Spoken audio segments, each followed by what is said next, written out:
Buenas tardes, mi nombre es Carlos Eduardo Sánchez Carrasco, soy recién egresado de la Facultad de Derecho de la UNAM y pues esta es mi ponencia sobre el aprendizaje profundo.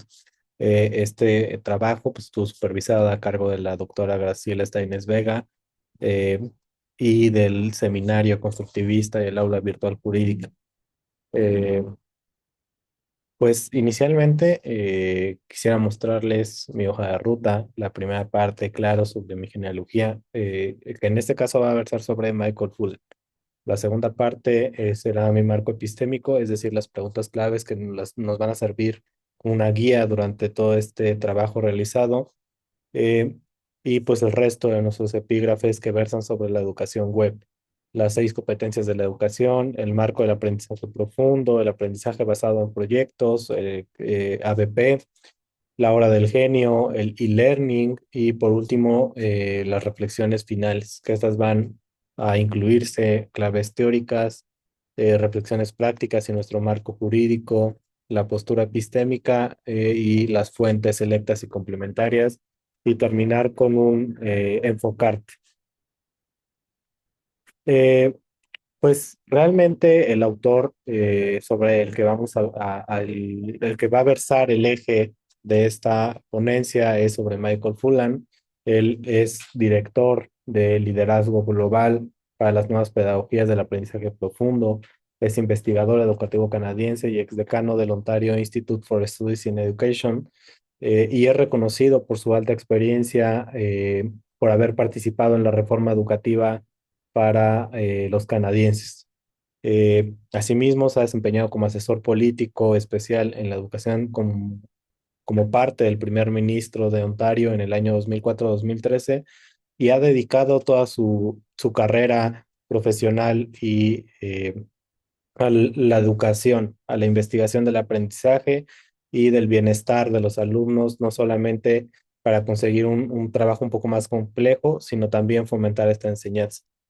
Fulham tiene diversos estudios, tiene incluso doctorados honoris causa por la Universidad de Mississippi de Canadá, el Instituto de Educación en Hong Kong, la Universidad Leicester en Inglaterra, la Universidad de Duquesne en Pensilvania y la Universidad de Edimburgo en Escocia. Como vemos, pues es una persona bastante preparada y bastante capacitada para poder tocar estos temas. Él es uno de los autores principales de este libro del que también es eje esta ponencia y su título es Deep Learning Change the World, que a su traducción al español pues es aprendizaje profundo, involucrar al mundo, cambiar al mundo. Pero ¿de qué va a tratar esta obra? Pues esta obra, el Deep Learning, va a tratar sobre una asociación global que trabaja para transformar el papel de los maestros en todas esas actividades que están realmente diseñadas hacia una experiencia en forma de contribuir competencias utilizando la resolución de problemas en la vida real. Y asimismo, a través de estas asociaciones que plantea Deep Learning, pues se crean los entornos de aprendizaje, nuevas prácticas pedagógicas y habilidades digitales. Obviamente, todas estas van a ser aprovechadas hacia el aprendizaje profundo y para llegar a los estudiantes a lo más largo de nivel internacional. Y estos puedan prepararlos incluso para ser participantes activos y comprometidos ya en un futuro más preparado para ellos. Eh, Esta obra tiene 3 secciones de contenido. Abarcaremos nada más la primer parte que es introducir al mundo. Entonces, pues para continuar quisiera establecer las preguntas clave, las preguntas ejes igual también de esta ponencia.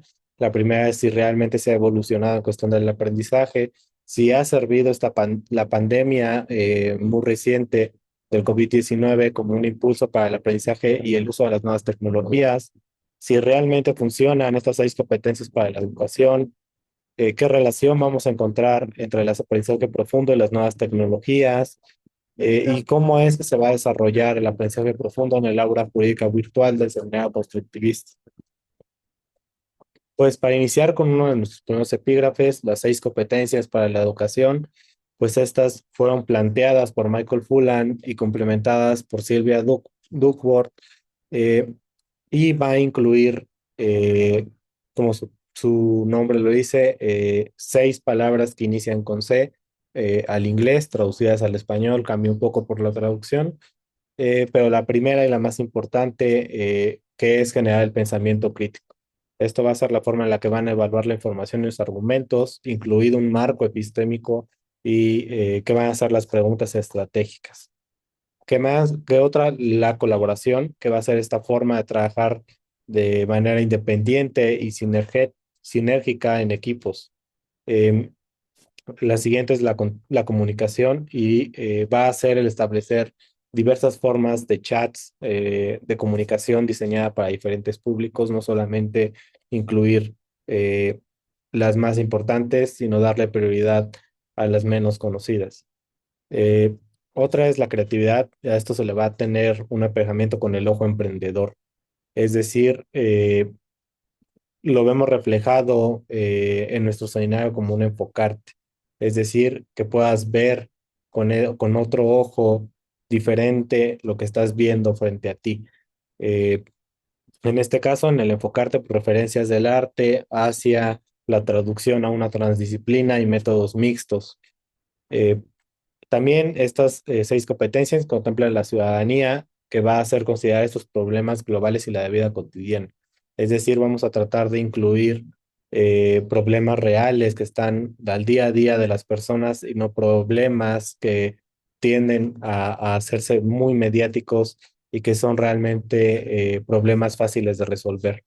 La última va a ser la educación del carácter, que esta va a ser el valor, la tenacidad, la resiliencia que debe de generar el estudiante frente a problemas que se encuentre durante su estudio. Eh, Esta va a ser como tal el resultado que se espera en la inclusión de estas 6 competencias. Asimismo, dentro pues, de esta obra se plantea el marco de aprendizaje profundo, y va a ser dividido en 4 capas. La primera va a ser las mencionadas 6 competencias, que va a ser este resultado que se espera al aplicar este aprendizaje profundo. La segunda capa van a ser estos elementos diseñados para el aprendizaje y va a incluir las prácticas, asociaciones, entornos y la era digital, y estos van a ser enfocados para desarrollar varias experiencias de introducción y lograr esos resultados educativos. La tercera capa será sobre las condiciones de las rúbricas del aprendizaje profundo, y servirán como un apoyo para las escuelas, distritos o los sistemas educativos en los diferentes países a nivel internacional en las que se pueda fomentar e incluir el aprendizaje profundo sin tener que hacer diversas reformas o una reforma completa a las legislaciones. Eh, la última capa será la investigación colaborativa, y todo esto está representado en la forma de que rodea a toda una empresa. A empresa nos vamos a referir a todo este sistema educativo, las asociaciones y demás, para que este aprendizaje profundo pueda requerir un continuo reaprendizaje en todos sus niveles, no solamente en niveles iniciales de la educación, sino a todo lo largo de la educación que pueda tener una persona en su vida. Pero, ¿qué va a ser de novedoso este aprendizaje profundo frente a las escuelas tradicionales? Bueno, pues tenemos que una escuela tradicional, pues sigue siendo el profesor una fuente de información directa y la única en muchos casos, que la tecnología tiende a comunicarse como una simple distracción para los estudiantes, sino como una forma de utilizarlo para fomentar. Que también se tiene que seguir aprendiendo todo de memoria la información y demostrarla en exámenes, y que el profesor siga dictando todo este sinfín de contenidos y de información que el estudiante al final del día es muy probable que ni siquiera lo recuerde. Pero ¿qué va a pasar con la transformación hacia este aprendizaje profundo? Se van a ocupar nuevos métodos pedagógicos. Es decir, que se va a aplicar la investigación, el trabajo colaborativo, que esta tecnología va a empezar a funcionar como un apoyo educativo durante el crecimiento académico del estudiante, que se van a empezar a investigar problemas cotidianos y no solamente investigarlos, sino también tratar de buscar una resolución y exponerla. Y como último, también se va a basar en la práctica, la creación y esto para generar un pensamiento crítico propio. Es decir, que el estudiante pueda analizar todos estos casos de problemas cotidianos y todas sus herramientas y poder tener un pensamiento crítico. Ese pensamiento crítico le va a servir para diferir o asemejar toda la investigación que está teniendo frente a lo que está leyendo. Además, vamos a incluir también dentro de esto el aprendizaje basado en proyectos, conocido como ABP, o en su forma en inglés, Project Based Learning, PBL, que basa una metodología de aprendizaje para que los estudiantes adquieran un rol más activo y favorezcan esa motivación académica, además. Eh, este método va a consistir en la realización de un proyecto, habitualmente ya sea en grupo, que es lo ideal, también se puede hacer de forma individual, pero este proyecto realmente debe de haber sido analizado por un profesor. Si bien el profesor no debe de tener como tal una interferencia directa, sí debe de ser como una guía y un sustento.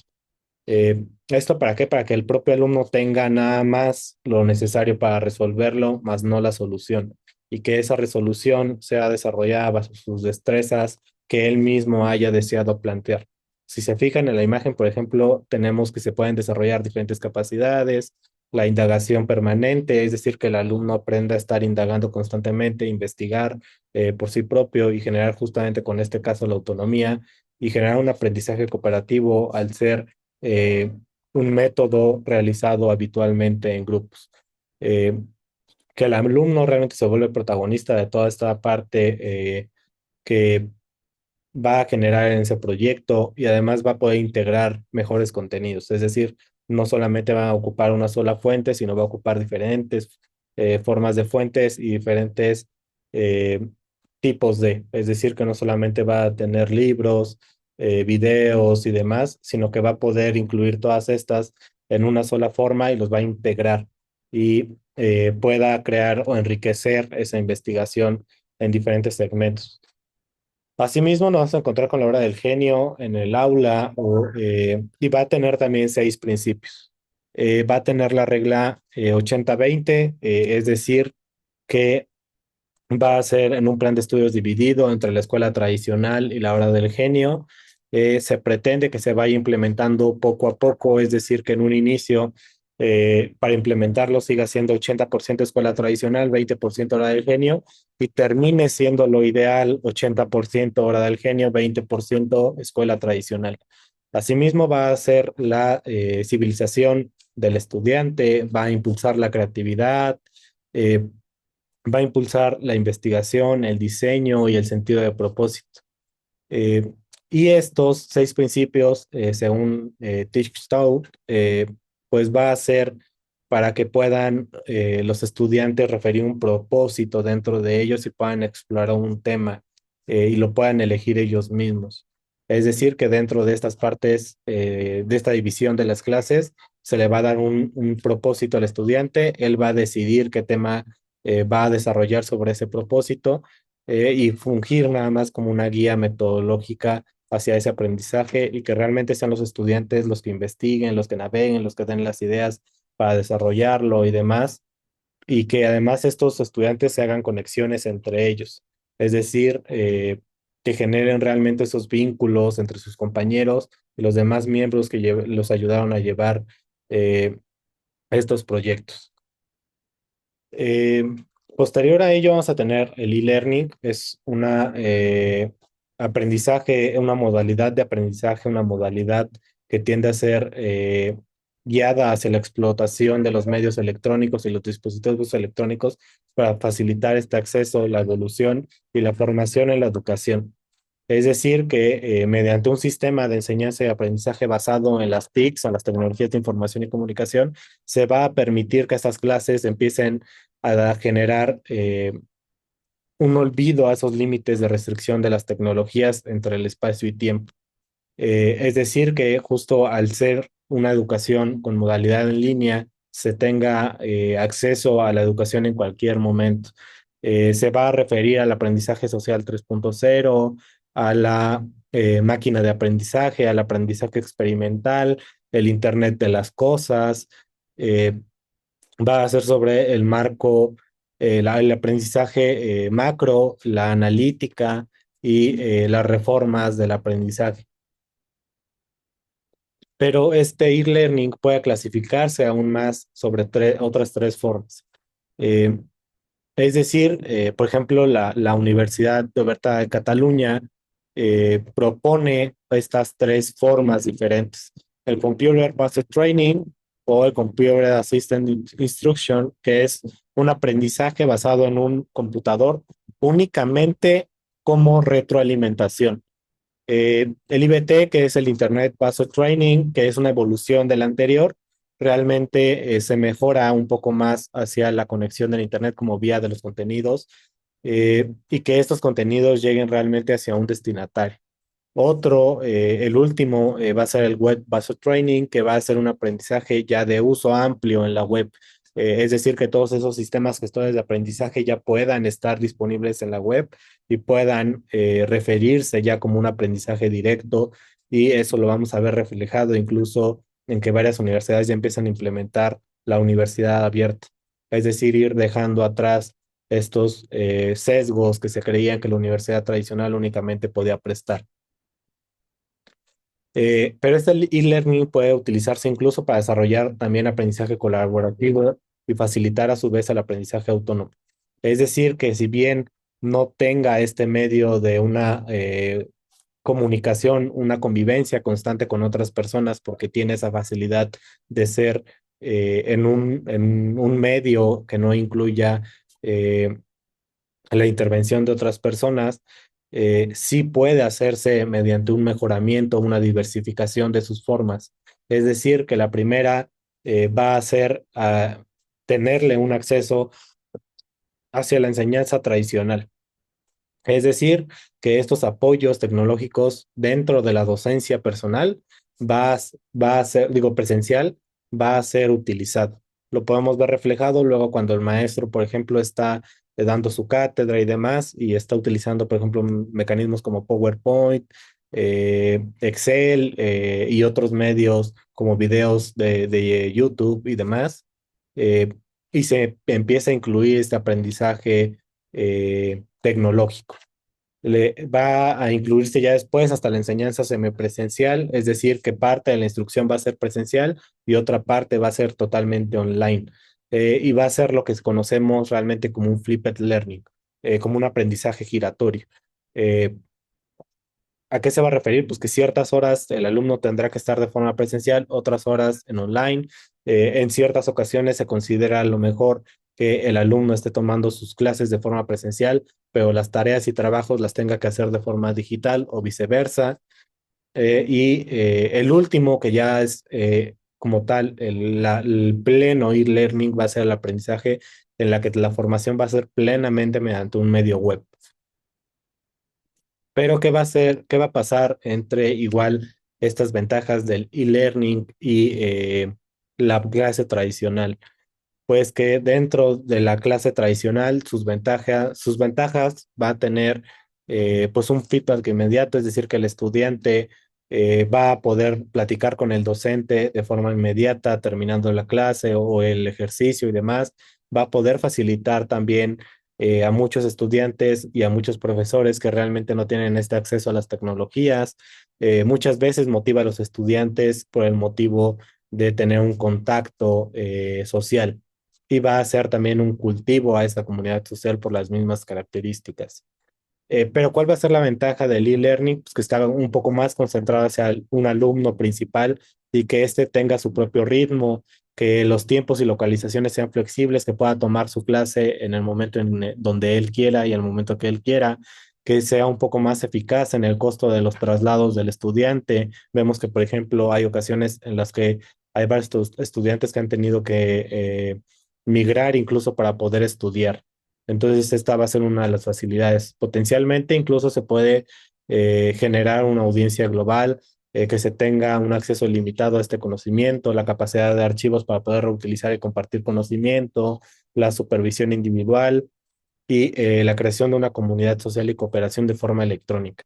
¿Cuáles van a ser las desventajas de la clase tradicional? Pues que está concentrado en el instructor, que va a ser plenamente la forma en la que se va a adquirir o la más esencial en la que se va a adquirir ese conocimiento, que se tienen las restricciones de tiempo y lugar y que tiende a ser incluso más caro. Pero las desventajas también que tiene el e-learning, pues son las faltas del entorno inmediato, porque se vuelve asincrónico, aumenta el tiempo de preparación tanto para el profesor como el coste, es decir, que muchos estudiantes actualmente tampoco están preparados para llevar plenamente clases en línea, ni tampoco los estudiantes tienen las capacidades y habilidades y las competencias tecnológicas suficientes para llevarlo a cabo plenamente. En muchos casos, el e-learning tampoco resulta un tanto cómodo para los alumnos por lo mismo, que potencialmente puede inducir a la frustración, la ansiedad y la confusión, y que el estudiante no tenga esa retroalimentación inmediata, pues lo confunde aún más. Además, va a tener la ausencia de los estímulos del entorno, es decir, que si el estudiante no está en constante entorno con un entorno escolar, tiende a tener un poco más de frustración o estrés y obviamente necesita la infraestructura informática necesaria para llevarse a cabo, cosa que en países en vías de desarrollo es muy difícil que se esté teniendo. En países ya desarrollados como Estados Unidos, Inglaterra y demás, ya es un poco más propio. Para países latinoamericanos aún cuesta incluso que las comunidades alejadas tengan acceso a Internet.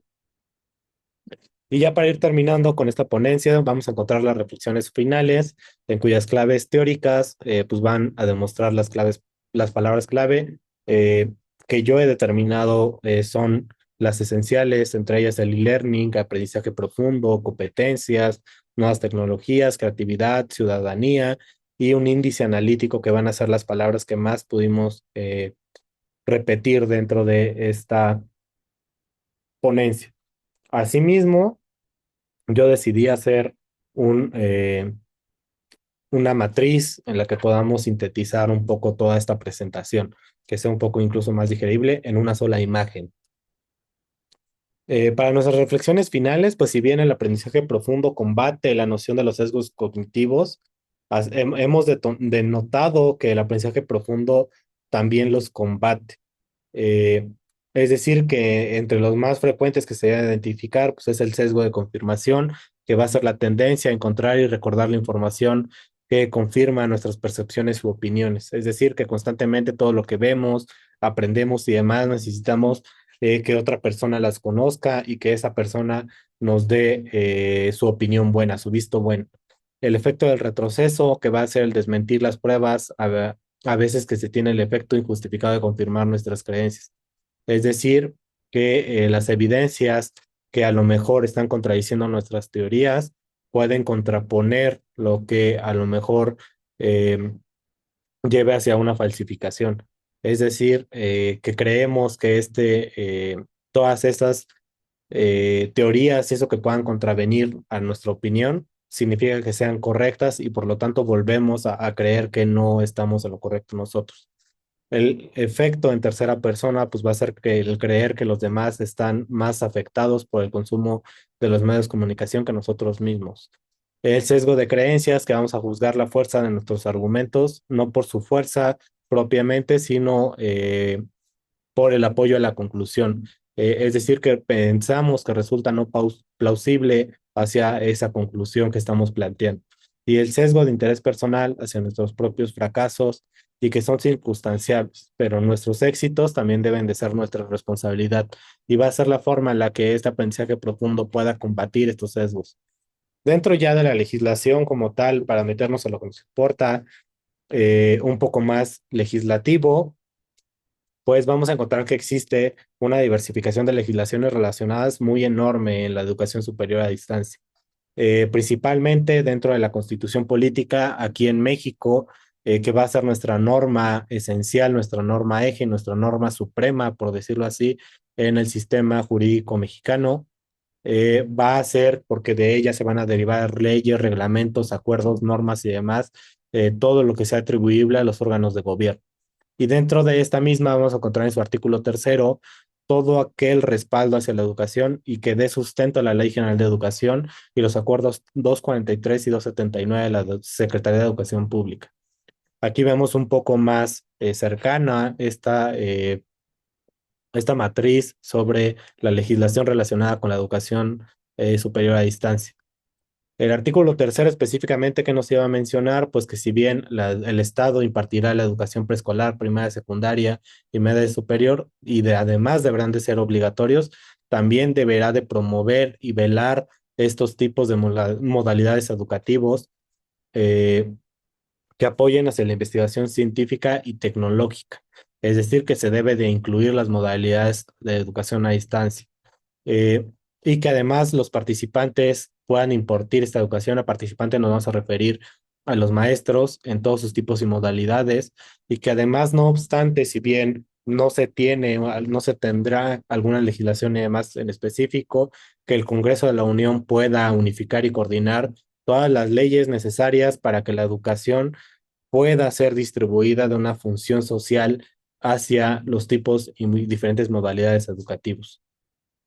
Asimismo, también dentro de México contamos con la Asociación Nacional de Universidades e Instituciones de Educación Superior, la NUIES, que en 2018 elaboró un documento llamado Visión y Acción al 2030, la propuesta de la NUIES para renovar la educación superior en México, diseño y concentración de políticas públicas para impulsar el cambio institucional, documento en el cual se establecen los temas que son los problemáticos y desafíos que debe de enfrentar México ante la situación educacional que se vive actualmente.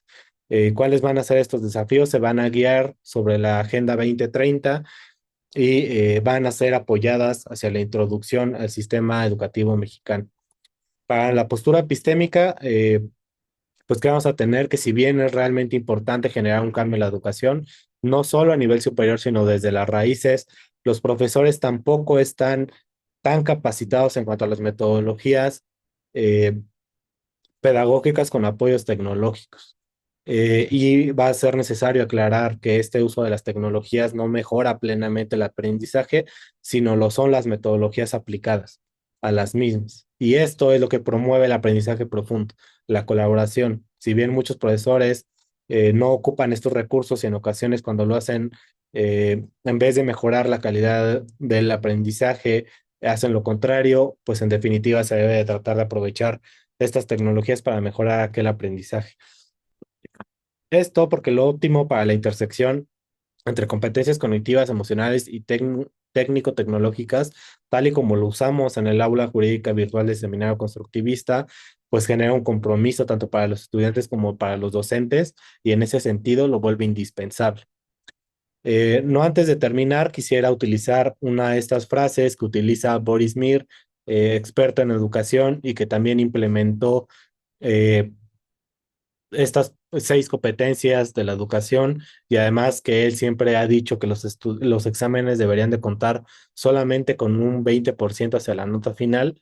Eh, Nos dijo en su blog personal eh, de Glosa al meme de ayer, ve la mirada pedagógica, que lo fundamental está en determinar si poseemos estas competencias digitales para poder ejercer la función docente en el siglo XXI y respecto a los alumnos, si esas actividades que proponemos desarrollan realmente sus competencias digitales o son una mera transposición de actividades tradicionales a las nuevas herramientas, es decir, una evolución nada más.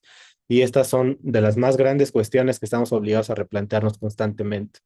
Eh, Como lo dice Boris Mir, pues realmente tendremos que hacer un estudio actual entre ver si estas competencias digitales están únicamente transformándose hacia la era digital de lo que era la escuela tradicional o realmente está existiendo una mejoría al ser aplicadas. Eh, y de ahí determinar qué tanto ha evolucionado México realmente. Eh, y ya para ir finalizando, quisiera mostrarles este Enfocarte. Está, la verdad, a mi criterio, está muy bien. Si se fijan en la imagen, podemos ver a un niño que le están sujetando la cabeza y apretándosela hacia un libro. Esta obra es de Tchaikovsky, es un autor ruso, es una imagen de un lienzo que fue hecha en 2018 y la obra se llama el español El error del sistema educativo. Eh, Ahí pueden encontrarla en el link que está viéndose y la frase que él además le puso a esta imagen es obligados a absorber información para soltarla de golpe y no volver a acordar de ella nunca. Y hace referencia a entre la diferencia entre la escuela tradicional y la escuela digital, educación web.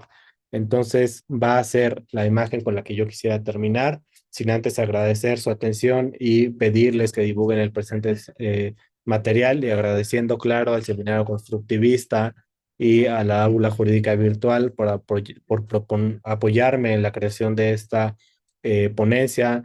Eh, y sin antes olvidar que pueden acudir al Enfocarte, al seminario de reflexión jurídica enfocada a partir de las obras de arte que he realizado el último sábado de cada mes, eh, a cargo de la autora Graciela Steins.